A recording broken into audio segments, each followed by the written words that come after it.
Hello everyone, welcome to my YouTube channel. I am Shweta, a third year BSc nursing student in government medical college Jalaun. आज की video में हम बात करने वाले हैं कि आपको इंग्लिश कैसे पढ़नी है अपने सी नेट एंट्रेंस एग्जाम के लिए। जैसा कि आप लोग बार बार कमेंट कर रहे थे कि आप इंग्लिश पे भी एक वीडियो बनाइए। ये वीडियो आपका इंग्लिश पे रहेगा, जिसमें मैं आपको सिलेबस बताऊंगी, कैसे पढ़ना है वो बताऊंगी, क्वेश्चन प्रैक्टिस कहाँ से करनी है वो भी बताऊंगी। आप इस वीडियो को लास्ट तक देखना। उसके बाद अगर आपका कोई डाउट बचता है तो आप लोग कमेंट बॉक्स में उसको ज़रूर मेंशन कर सकते हो। स्टार्ट करते हैं। तो देखो, इंग्लिश आपका सबसे पहले सिलेबस क्या होता है इंग्लिश का और क्वेश्चंस कैसे आते हैं। तो सिलेबस में आपका जो 11th और 12th का ग्रामर रहता है उसी वो पूरा ही आपका सिलेबस रहता है एंड क्वेश्चंस भी उसी में से आते हैं। जैसे आपका हो गया, और इसमें वोकेबलरी जो है वो आपको अच्छे से लर्न करनी होती है, क्योंकि वोकैब से क्वेश्चन आते हैं। और क्वेश्चंस आपके नॉर्मल जो पार्ट्स ऑफ स्पीच है, डायरेक्ट इनडायरेक्ट है, एक्टिव पैसिव वॉइस है, नाउन प्रोनाउन, और आपका जो आर्टिकल्स रहता है। उसके बाद अनसीन पैसेज भी पूछ सकते हैं एग्जाम में। तो यही सारी चीज़ें रहती हैं। और जो आपका पार्ट्स ऑफ स्पीच है उसको पूरा ही अच्छे से कवर करना होता है। और वोकैब में आपका जैसे एंटोनेम हो गया, सिनोनेम हो गया, उसके बाद होमोफोन्स हो गया, वन वर्ड सब्स्टिट्यूशन हो गया। तो ये सारी आपसे चीज़ें पूछी जाती हैं। उसके अलावा अब जैसे क्वेश्चन कैसे आएगा, कोई भी पर्टिकुलर क्वेश्चन, वो मैं आपको बताती हूँ। जैसे आपको एक वर्ड दे दिया जाएगा, फॉर एग्जांपल आपको रेप दे दिया जाएगा और आपसे पूछा जाएगा कि आप इसका एंटोनिम बताओ, या फिर पूछा जाएगा कि सिनोनिम बताओ, या फिर आपसे फॉर एग्जांपल एक्सक्यूज दे दिया जाएगा। तो अब पूछेंगे आपसे कि इसका होमोफोन्स बताओ, या फिर पूछ देंगे कि जैसे अगर मैं वन वर्ड की बात करूँ तो उसमें पूछ देंगे the person who doesn't believe in God, तो उसको हम क्या बोलेंगे, क्या बोला जाता है उसको। तो वैसे करके आपको 4 ऑप्शन दिए रहेंगे, उसमें से आपको करेक्ट ऑप्शन को चूज़ करना होगा। एंड अगर कोई आर्टिकल जैसे पूछा जाएगा उसमें, तो आर्टिकल कैसे पूछा जाएगा, तो उसमें एक सेंटेंस दे देंगे और उसमें पूछेंगे आपसे कि इसमें पहचानो कि आर्टिकल क्या है। या फिर ऐसे भी पूछ सकते हैं, उसमें पंक्चुएशन भी आ सकता है, और उसमें ये भी पूछ सकते हैं कि इसमें आपको जो रॉन्ग सेंटेंस है वो फाइंड आउट करना है। तो इस तरीके से क्वेश्चन आपके सी नेट में पूछे जाएंगे।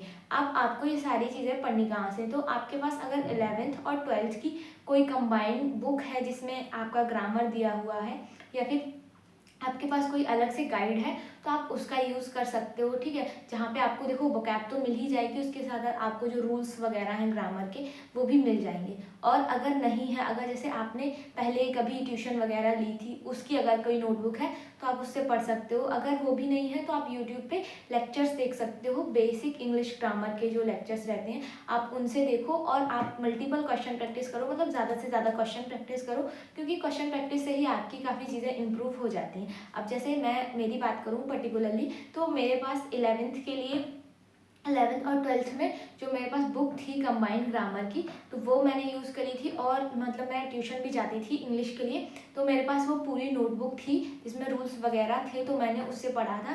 बाकी बुक ऐप तो बुक से ही याद की थी, और क्वेश्चन प्रैक्टिस के लिए मैंने यूट्यूब का यूज़ किया था। यूट्यूब पे जितने भी वीडियोस अवेलेबल थे उस टाइम पे क्वेश्चन प्रैक्टिस के लिए, तो मैंने मोस्टली वीडियोस यूट्यूब से देख के ही अपना क्वेश्चन प्रैक्टिस किया था। तो आप लोग भी ये कर सकते हो। बट अगर आपके पास कोई बुक नहीं है, या फिर आपके पास मान लो नोट्स वगैरह नहीं है, तो आप लोग लेक्चर्स देख सकते हो इंग्लिश के। यूट्यूब पे लेक्चर्स देख लो, नोट्स बना लो एंड देन क्वेश्चन प्रैक्टिस कर लो। अगर आपके पास कोई बुक नहीं है इंग्लिश की और नोट्स वगैरह भी नहीं है, तो आपको देखो थोड़ा टाइम देना पड़ेगा इंग्लिश को, अगर आपने पहले से भी अच्छे से नहीं पढ़ी है तो आप इसको 1 से 1.5 घंटा दो। क्योंकि देखो, जितना आपका फिजिक्स आएगा एग्जाम में, या फिर जितना बाकी का सब्जेक्ट आएगा उतना ही आपका इंग्लिश आएगा। बट अगर आपको लग रहा है कि आपको फिजिक्स में ज़्यादा मेहनत करनी पड़ेगी, और अगर आप उतनी ही मेहनत इंग्लिश में करते हो तो आपके काफ़ी अच्छे नंबर बूस्ट हो सकते हैं। तो आपको डेफिनेटली इंग्लिश में भी मेहनत करनी है, ताकि आप जो कमी आपकी फिजिक्स या केमिस्ट्री जैसे सब्जेक्ट्स में रह रही है उसको आप इंग्लिश में पूरा कर सको। क्योंकि देखो, आपको भी पता है कि जब same question same number of question आ रहे हैं, सेम मार्क्स मिल रहे हैं, तो आप किसी इजी सब्जेक्ट से भी उसको रिप्लेस कर सकते हो। बट देखो, पढ़नी तो सारी चीज़ें हैं। तो आपको क्या करना है, आपको इंग्लिश का लेक्चर देखना है, उसके नोट्स बनाने हैं, एंड देन तुरंत के तुरंत आपको क्वेश्चन प्रैक्टिस करनी है। उसके लिए आप 1 से 1.5 घंटा दे सकते हो। और अगर आपको चीज़ें बिल्कुल भी नहीं आ रही हैं, इंग्लिश बिल्कुल भी नहीं आ रही है, तो आप किसी ऐप वगैरह का यूज़ कर सकते हो। जैसे पर्सनली मैंने तो किया नहीं है, बट मैंने एड्स देखे हैं, तो लाइक आप चैट जीपीटी का यूज़ कर सकते हो, जो मुझे पता है वो मैं आपको बता रही हूँ। तो चैट जीपीटी का यूज़ कर सकते हो, उसमें आप जो भी आपके सेंटेंसेस वगैरह रहते हैं तो आप उसको सॉल्व करो। अगर आपको सॉल्यूशन जैसे यूट्यूब पे नहीं मिल रहा है तो आप चैट जीपीटी से उसका सॉल्यूशन निकाल सकते हो, या फिर जेमिनाई से निकाल सकते हो। आजकल तो बहुत सारे ऑप्शंस हैं, तो आप ये कर सकते हो, ठीक है।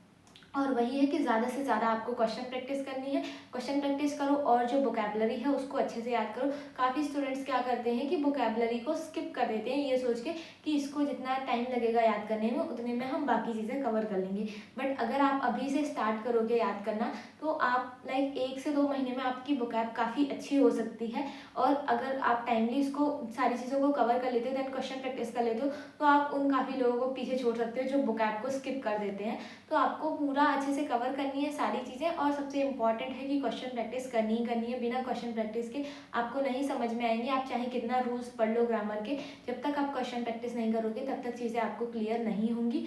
तो अपना नोट्स बनाओ, अपना रिवीजन करो एंड देन आप क्वेश्चन प्रैक्टिस करो। सबसे इम्पॉर्टेंट यही है इंग्लिश के लिए। उसके अलावा भी आपको क्या करना है कि आप जब बाद में कोई टेस्ट सीरीज़ वगैरह ज्वाइन करोगे, या फिर अगर नहीं करोगे तो यूट्यूब पे आपको अभी ऐसे ना बहुत सारे लेक्चर्स मिल जाएंगे जहाँ पे वो क्या करते हैं कि पूरी मतलब जो ग्रामर है या फिर बायोलॉजी किसी भी चीज़ में वो पूरा मिक्स करके क्वेश्चन करवाते हैं। तो फिर बाद में आप उन टाइप के क्वेश्चन की प्रैक्टिस करना शुरू कर सकते हो। जैसे स्टार्टिंग में आप किसी पर्टिकुलर टॉपिक को देख रहे हो, उसका आप रिवीजन करो, देन उसी पर्टिकुलर टॉपिक से आप क्वेश्चन प्रैक्टिस करो। एंड जब ये चीज़ थोड़ी सी इंप्रूव हो जाए तो आप मल्टीपल क्वेश्चन कर सकते हो, लाइक जिनमें सारे टॉपिक्स मिक्स होते हैं तो वैसे क्वेश्चन कर सकते हो। क्योंकि जब देखो आप एक टाइम तक केवल पंक्चुएशन वाले क्वेश्चन करोगे तो आपको वो आएंगे, बट जब आप सारी चीज़ें मिक्स करके करोगे तो उस टाइम पे आपको दिमाग लगाना पड़ेगा कि इसके लिए पर्टिकुलरली क्या रूल था, इस सब टॉपिक के लिए क्या रूल था, इस टॉपिक के लिए क्या रूल था, ठीक है। और क्या होता है काफ़ी बार एंटोनिम सिनोनिम में इतनी गड़बड़ होती है